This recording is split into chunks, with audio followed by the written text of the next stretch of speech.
Hello, hello. Happy hump day. Wendy here. Wendy waiting on Wit. Welcome, welcome. Come on down, folks. Alrighty. Here she is. Hi, guys. Hi, Michaelina. Hello.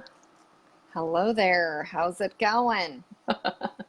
I'm doing good. It's funny when I looked at your page and I saw the throwback to my bachelorette 3 years ago, and all the memories came back. You looked at my page and saw that? Because I tagged you in that photo of all of us doing tree pose. Did And I so, tag that originally? Was that? no, I just reshared it because I saw it yesterday in my feed. So I reshared it, but I tagged you in it because it's just too good of a pic to not share. That's But crazy. That how many years ago? 3. 3 years ago. Oh yeah, I was pumping and Yeah, had the baby Gage at home. you I were had to pumping, bring and my I pump to the our one that bachelorette party. didn't the stripper break the pump or broke a glass or Uh, I something or I was frantically cleaning up the pump when the stripper came, and I broke a oh, glass trying to clean up my pump. Good you times. know, Hi guys, welcome, welcome. isn't that motherhood Normal at the stuff. finest? I know, which kind of is relevant to our conversation a little bit today. Yeah, so Choices you make welcome, as a mom. welcome, guys. This is when what do we know with When and Wit? It's our 14th episode, which is crazy. If only we could count it correctly week after week, but we're getting there.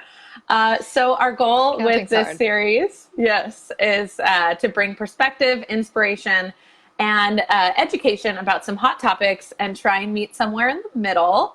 Obviously, you guys know the drill. We're doing this every week, Wednesday at 1:30. If it's your first time, tell us new in the comments. We'll give you a shout out. Let us know where you're tuning in Yay! from. My name is Whitney. I'm the Whitney part of the equation. And I am a mom to my son Dylan and my fur baby Rizzo, and I have a baby on the way due in December. Whoop whoop. I am a Yay! wife and a small business owner in the making, and I am in Northern California. I am the Wendy part, or when, because we go by when and wit, That's true. in the equation. I'm also a wife and a mom. I have 3 kids. I'm a business owner, a blogger, an author, a speaker, and I live in Middle Tennessee. So we're literally meeting in the middle of the country via the airwaves. When they allow us That's to, the when idea. the internet works. When they, yes, which we often break the internet on Wednesdays. So that's exciting. So yeah, I'm in a shameless plug since I mentioned I'm a blogger, and I'm going to encourage y'all to go over to gainingmyperspective.com, and you can actually reach our videos, our YouTube channel from that website as well. So if you're like, hey, I've missed a couple of these videos, go on there. Also, if you wouldn't mind subscribing to my newsletter, I do it 1 time a month, send something to your mail, and it would help me out. So we are here doing this crazy video every Wednesday, or most Wednesdays, I should say. Sometimes we miss a Wednesday. Um, because we want to add value to you guys. We want to help. We want to start hard conversations. We want to hear, we want to learn from you. We want to learn from each other. We found, the best way to gain perspective is through discussion and seeing it from another point of view and seeing it from the other side, right? So that's our goal here. And I'm really priming the pump here because we're going to talk about a little bit of a hot topic today in Mm-hmm. sleep training. And so I just want to start out by saying, like I said, the goal here for us is not to be persuasive at all. Our goal is to add value and to give you perspective, to gain perspective amongst ourselves within our own conversation, to learn. and to feel inspired and to feel empowered, right? So we thought if we're having these discussions with each other anyway, we might as well broadcast them and bring you guys into the conversation. That way we can all learn together. And we've just gotten great feedback from it. So we're going to keep on doing it. But yeah, we wanted to talk about sleep training, because we are both moms, and we're going to talk about what sleep training is if you don't know what that is. So this is going to be a little bit more relevant to parents in general, but I know what's funny is even when I was a new mom, non-parents had a lot to say on this topic. So even if you're not a parent, you might still find that you have a very, heated opinion about this or about what we talk about. But obviously my sister's going to be a new mom again here soon. And so this is a concept we talk about often as sisters. And so we thought we'd bring you in. We want to talk about the pros and cons. We want to talk about the misinformation. We want to talk about it because I see it, and again, this is my own personal opinion and bias, as an incredibly useful tool. It's not everyone's cup of tea, but I think a lot of people are like, no, because of information that they've heard about it or thoughts they think about it without really knowing much about it. So we're going to talk about it. We're going to just talk about it. We're just going to do it. So I'd love to hear from you all. Where do you fall on this topic? Have you ever sleep trained? Do you agree with sleep training? Are you adamantly against sleep training? Are you an advocate? Where you fall here. Are you an advocate or against advocating for? It's a lot of words now. Kind of, sure. There's an easier way to say that. Wherever you fall on this, we would. Are you for it or against it? There you go. I told you there was an easier way to say that. Way less Whitney, words. What is sleep training? What is sleep training? Well, first of all, I would say that I didn't even really know much about sleep training. It hadn't crossed my mind before becoming a parent because, it's kind of like part of that cliche that, oh, you become a new mom, you're never going to sleep again, right? How many people told you that when you were pregnant with each of your pregnancies, right? I'm already hearing that. And I know, I don't know what to do, but I feel more empowered to the direction in which I want to go with this next child. But people are already saying the negative. And just sidebar, I find that so funny that when you're a new mom, people only want to tell you, oh, labor will be horrible. You're probably going to die on the table. Like, breastfeeding doesn't work. You'll never sleep. Like, why can't we just say, like, hey, it's worth every bit of energy that you put into it? Congrats. You look beautiful. Things exactly. Like that. You're doing great. Oh my gosh, what a wonderful blessing to be a mom. Oh my God. But I'll get off that soapbox.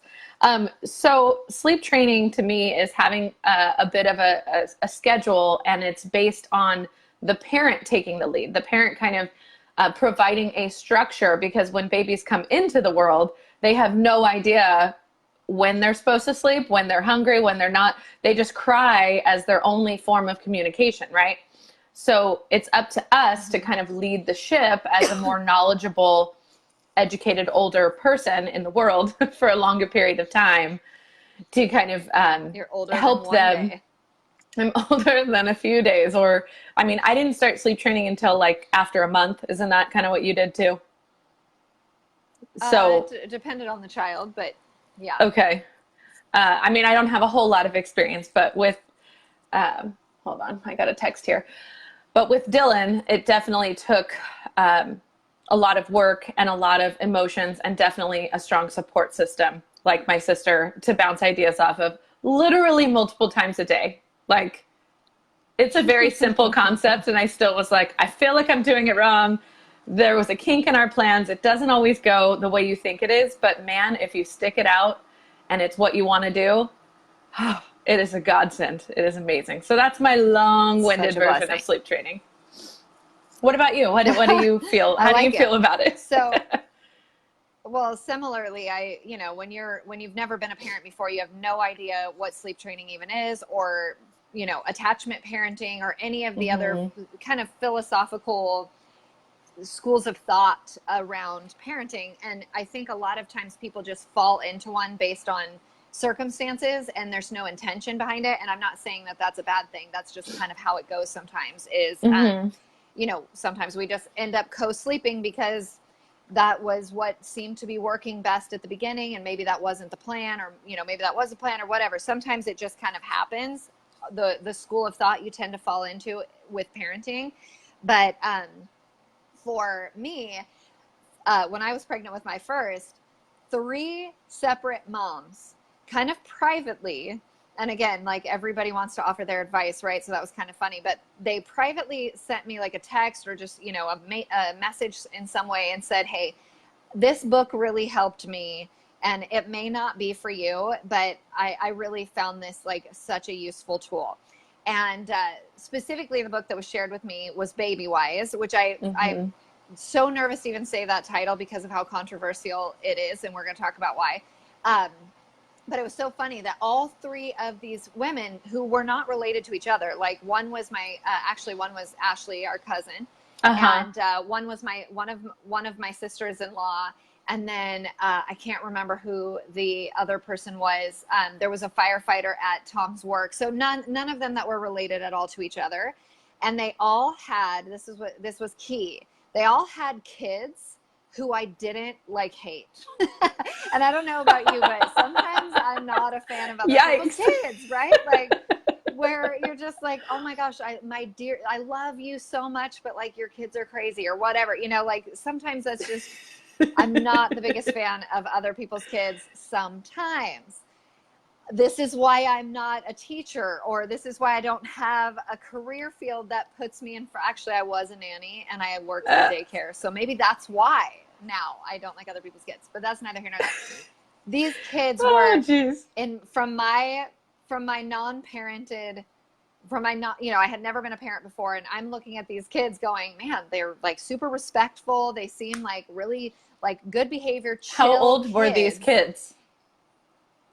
Very How old ages. were they? So I think Ethan, as an example, was like what, 8-ish, 7, 8, somewhere in that range. And then my sister-in-law's kids were, oh gosh, just like 1 or 2, maybe 3, like younger. She had one that was younger because our Cadence was born when her second. Yeah. Still napping, still in the napping stage. Not Ethan necessarily, but the younger one, yes. But just like the kids' behavior was what really stuck out to me. And so these would have been moms that I sought out as like, hey, your kids are turning out the way I hope my kids turn out. You know, like, what are you doing? Like those would be the moms I would have reached out to. So it's funny, they all recommended the same book. And I would have never known to do this otherwise if they had not recommended it to me. So that was kind of my personal experience with how I got introduced to the concept. And of course, then I shared it with you when you were pregnant of like, hey, this is, and what was it about me sharing it with you that made you go, okay, I'll listen to that, other than like, obviously I'm your sister and you trust me, but. Well, same kind of thing. I had seen you raise 3 kids that, you know, I thought were good kids. And I had seen you still be able to, I hesitate how to like word this correctly, but you still were able to do things regularly on your own, or in a way that like, I guess in my mind, when I got pregnant, I'm like, oh my gosh, having a kid is going to be the best thing, but also like, it's kind of going to ruin my life as I know it because of it, what everyone says, like you'll never get sleep. It's so unpredictable. Everything's so crazy. And I noticed that you know, had kind of a schedule of your own. I wasn't necessarily aware of the schedule you had for your kids, but I was aware that like, you could, you know, go to lunch, or you could for sure do this thing. And you had no anxiety or concern about your kid crying or your kid needing to be breastfed or whatever that was. And I liked the idea of that. And again, at the beginning, I had no idea how to get to that point. But I knew, man, I would do whatever it takes to get to a point. And I've seen it with my other mom friends now that have had kids since then, that I feel like for me and our family, I made the right choice, because for them, they were asking me, how are you not breastfeeding around the clock? How are you not, you know, how do you know when they need to nap? How do you know when it's the right bedtime? And I tell you what, it's not always the same answer for every kid, right? But it is the same Sure, sure, structure. It is the same idea and sure. application that you figure out for your kids. So that's why I wanted to Yes. adapt it for me. Cool. Okay. 100%. I also want to say here, you guys, that you can have a well-adjusted, very well-behaved, awesome child and not sleep train. I'm not trying to say that that's the Yeah. only way to have it. I just want to say that. But yeah, it was just interesting that these three parents had that in common, because I wanted to go back and address Yeah. that I wasn't saying this is the only way Well, to do it. I also knew one of the things that I really wanted was a child who slept through the night, but not unsafely so, not like starved out. I wanted to feel comfortable with the Sure. idea of them being able to sleep. But I also knew from the very beginning, before Dylan was even born, Chris and I did not want to cook. We made beforehand. Sure. Again, like you said, it's no slight on parents who choose to co-sleep. Of I course. can Yeah. see how that would be a very desirable thing. But we wanted Dylan in his own bed as soon as it made sense for him to be so. And we were actually able to transition him to his own crib in his own room at 1 month, which was like huge for us to kind of Totally. have our personal space back at the end of a long day with a newborn baby, to be able to know that I could like rest, still hear him in the other room, still have a monitor on with the sound, Right. but Right. like have my own space was really, really valuable to me. Totally. So to just kind of recap, you guys, the goals of sleep training is to get to a place as early as is safe for baby to be sleeping long stretches at night, all the way to and including through the night, which would include 8 to 10 hours, right? So um, Mm-hmm. a baby can safely sleep as many hours as they are weeks old. So by 8 weeks old, hypothetically, a baby can sleep 8 hours through the night.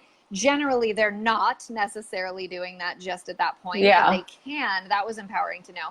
Um, so that being a goal of getting that sound sleep happening at night as quickly as possible.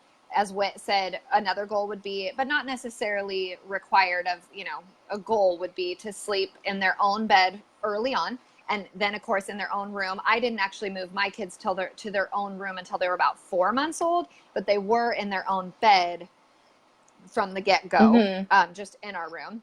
Mm-hmm. And then, of course, another goal being that there is a schedule achieved, which the pros of that, we're going to talk pros and cons here in a minute, so I'll leave that to that.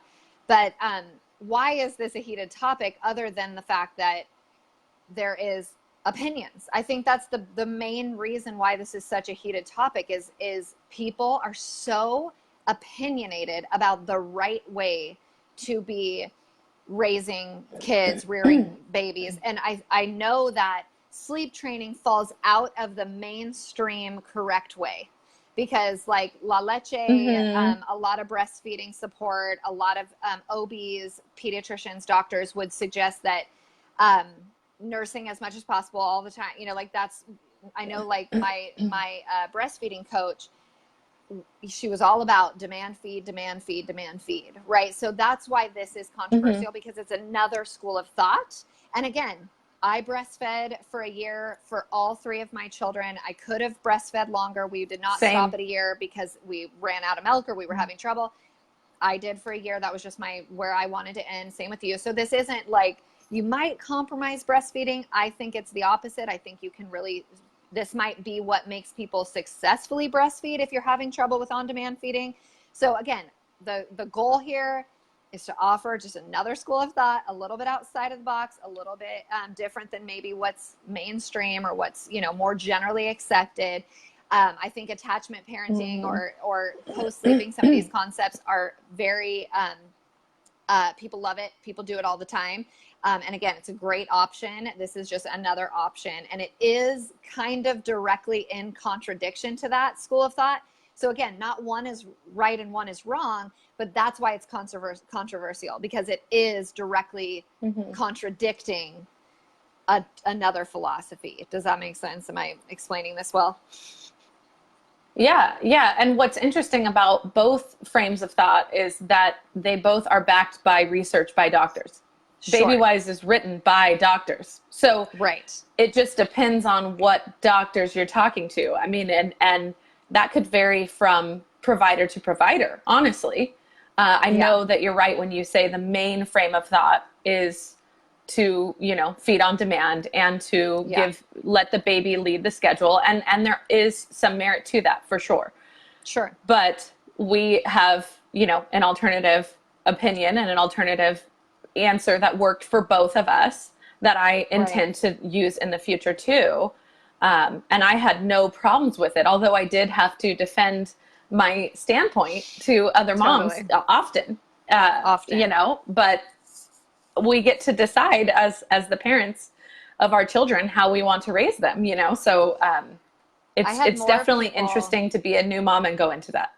like, and this again, we did Go on. an episode on mom shaming, right? We did an episode about that early on. And this is such a critical place where that happened for me, because as soon as someone knew I was reading the book Baby Wise, or that I was using that as a guide, I would get sent articles like about how my baby is going to have failure to thrive, and like, this is a way I'm slowly killing my baby. Like, I'm like, whoa, like, Yeah. I've never sent you a single article about your parenting. Like, for some reason, this just triggers certain people. So that's why I think it's controversial. Also, it's hard. It's hard, you guys. Like, I don't Yeah, mean that's to a say con. that is totally a con of this. This is the easier way is to give your baby exactly what they want when they want it.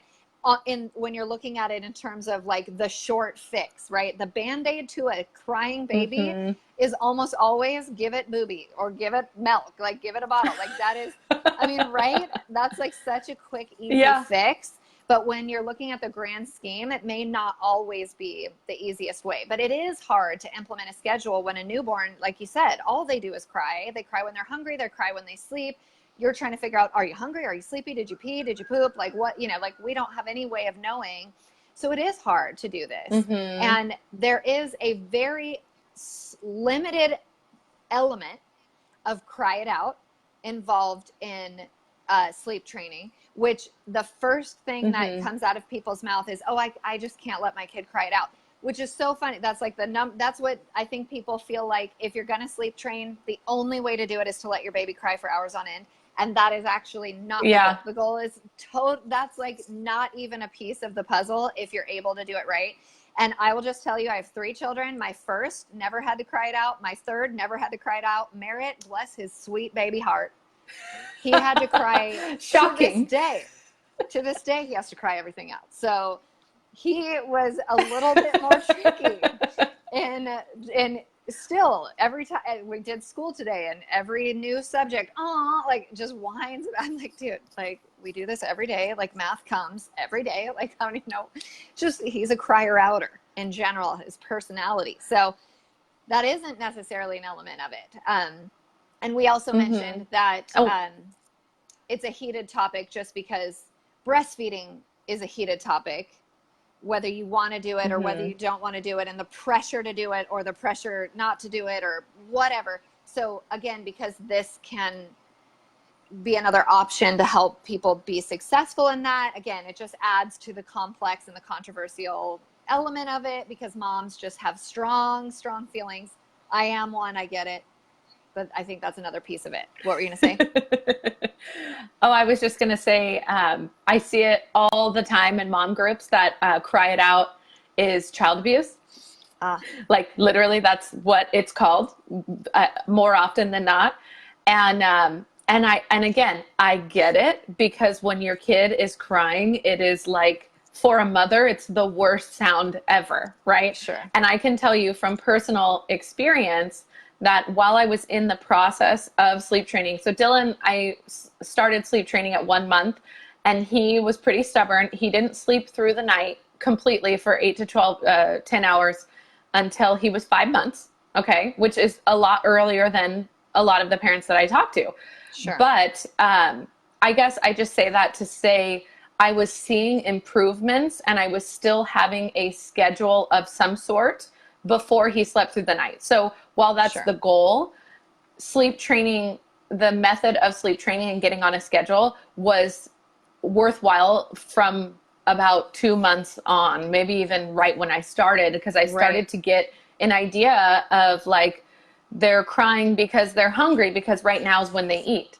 They're Sure. crying because they're tired, because after they eat, and play a little bit, that's when I know they need to go to bed. Instead of, if you're constantly giving the baby everything they need on demand all the time, it's really hard to tell which of those things that they need. Does that make Sure. sense? Sure. So I know that when I was with you, when I was just going to say real quick, I was Yeah. working on the tail end of that cry it out. And as someone who intentionally knew this was going to come, that there was going to be an element of, Dylan crying a little bit when he was fighting going to sleep. I just had to hand Wendy the monitor when I was visiting her and say, I need you to take the wheel because it's too hard for me. And having that support of him, he didn't even cry for that. I think he cried for like 20 minutes or something like that. But I would it say seemed it like probably 10 wasn't even years. that. It's usually about 10 Oh minutes, my which God. to a parent feels It was like horrible. an hour. Yeah, of course. Yeah. And so then after I left your house, that was like the first putting, the nail on the hammer, like really pounding down on it. Getting it done. I went home, and the next 2 nights he cried for maybe 5 minutes. And then since then, our bedtime routine consists of brushing his teeth, changing his diaper, laying him in the crib, sound machine, we're Walking done. out of the room. Like it's a Yeah. 5 minute or less routine. Yeah. And he never fights bedtime. He never fights nap time. He's napping right now. That's why we can do these lives, because I know he'll be napping at this time every single day until he's Right. older. So let's talk real briefly here, pros and cons, because the pros, you've kind of heard a lot of them with us, but from a very early time, I mean, Cadence was my easiest, and she was sleeping 8 hours at 8 weeks, which I never was able to get that again with my other two kids. They were later. I would say Merritt was maybe right around 5 months, same as Dylan, and then Gage was probably around 3.5, 4 months that he was sleeping through the night. Okay. But the goals being sleeping that 8 to 10 hours at night, but also having an established day routine. So I knew within an hour when my day was going to start. I knew when the first nap was, when the second nap was, when the third nap was, when bedtime was. Like it was all like I could work my business from home as a new mom because I knew exactly what to expect from my child, and my child knew what to expect from me, which in turn ends up not in cry it out.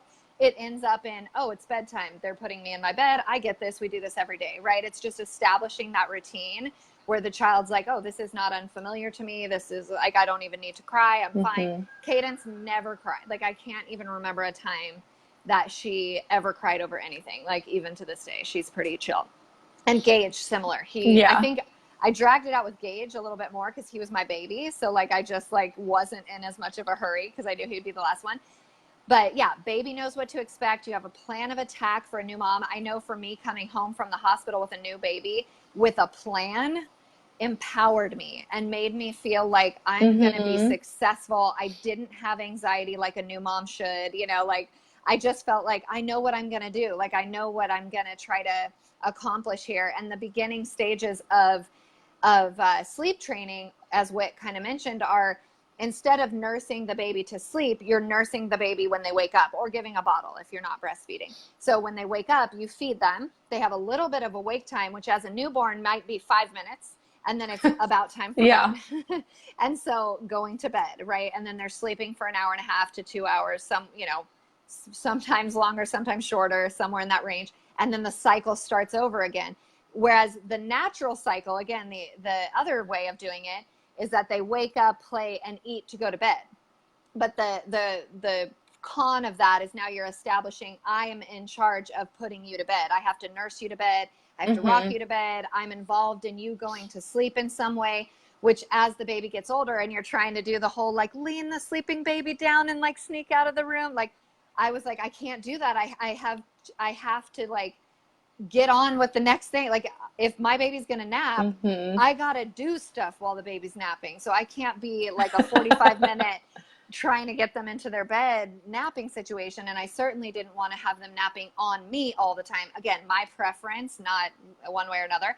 But some of the pros are that ability to have that break, which can mean the world to a new mom. to just have time to sit by herself in the quiet, or watch TV, or do the dishes or the laundry, or take a nap yourself, anything, or just do anything. For me, it was working, right? So those are some of the pros.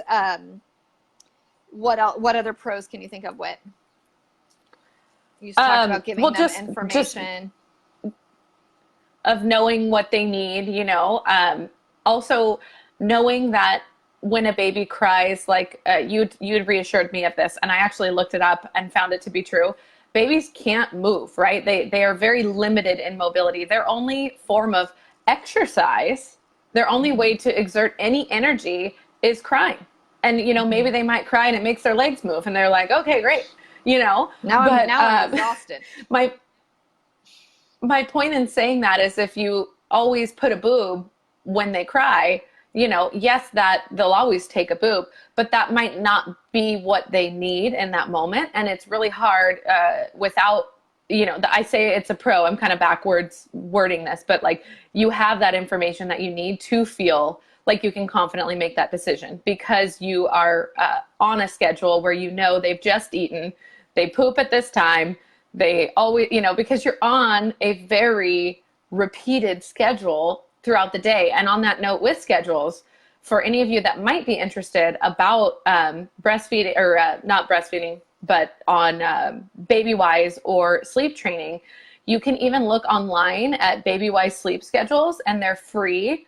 So you don't even have to invest in the whole philosophy. You can just kind of see what it would look like on a BabyWise schedule. And I often use that as a reference point to say, okay, here's where I am and here's where I'm headed. And that helped me. So you can just Google that, and there's a lot of resources there. And like we said, it establishes a pro is it establishes easy bedtimes and easy nap times. It really is that easy switch after the initial investment of the hard work. Which can be really so some of the cons for moms who are going back to work, this can be totally so powerful you're handing your child off to a care provider who now knows exactly what to expect. Also, the baby's going to do this, then he's going to do this, then he's going to do this. It's going to be an easy baby, right? As opposed to, needing to have a bottle all the time. I don't know. That looks like. I know. I don't know what they need. But yeah, some of the cons, anytime you have any crying, that's not awesome. It's just not fun, to have your baby crying for any purpose at any point ever. And like I said, with Merritt, that was definitely a part of our journey in sleep training, in any kind of training for him, has been crying it out. And so that's just not fun. But yes, it's not bad. It's not harmful, but it's not fun. And it is super hard at the beginning. We already talked about that. It is just challenging to get things rolling in that direction. You do need support from someone. And I remember multiple people. One of the firefighters, when I had Cadence at Tom's work, who I did not know well at all, told me, you can call me in the middle of the night if you need to, because I did BabyWise, I did sleep training with my kids, and I know you don't know me well, but I needed someone, and I know you will too. And I was like, oh my gosh. And I totally did have to a few times, call her or send her a Facebook message at a god awful hour and be like, am I doing this right? Is this right? But it's second guessing being a con, right? Feeling like, am I doing it right? Is this gonna be right? Am I getting this rhythm right? But you're going to do that regardless. You're going to be second guessing everything you do. You're a new mom. What else? We're talking about that's Chris, definitely true. Your husband, sometimes spouses are not on board. You can talk about that. Well, yeah, it wasn't that Chris wasn't on board. It's that he didn't like to hear, Dylan crying, or he didn't like to feel like he didn't know what was going on. And that part of that was that he wasn't there through the days when I was saying, when he wakes up and then we feed him and then we play and then we put him down, and, he can't stay up past this time because this is how his schedule is. And so with Chris's work schedule and him getting off late, that was hard to navigate because he wanted to see Dylan when he got off work. So we had to kind of move the schedule slightly so that he could see him. So just those kind of obstacles. But overall, Chris was on board, and that was helpful, because when things are rough in the middle of the night and you're not sure like how long and what, you know, do you keep them up? Do you put them to bed? What are you even trying to do? You need a spouse that's going to support you in the morning when you're extra tired or when you feel discouraged. You need someone to say like, remember our end goal, remember what we're trying to do. Right. So, I really, really recommend having an accountability person that knows, has sleep trained their child, if that's what you choose to do, that you can contact and reference them. I did talk to Wendy multiple times a day, and I'm not going to lie, a lot of them were in tears saying like, I just don't know if this is working. And then it just worked and it was magical. Then like one day they just start sleeping and you're like, oh, wow. Like I remember it's Tatum, really, really amazing. I think she slept like 3-hour stretches at night. Like she did 3 hours nurse, 3 hours nurse, like 2 hours wake up or what, you know, like something like that. And then all of a sudden it was like 7 hours. And I'm like, oh, whoa. Like it just you know, like literally it went from like one thing to the next super fast. And it like all of a sudden she got it. And I was like, oh my gosh, praise God. Yep, it was great, but it is hard to keep that in mind.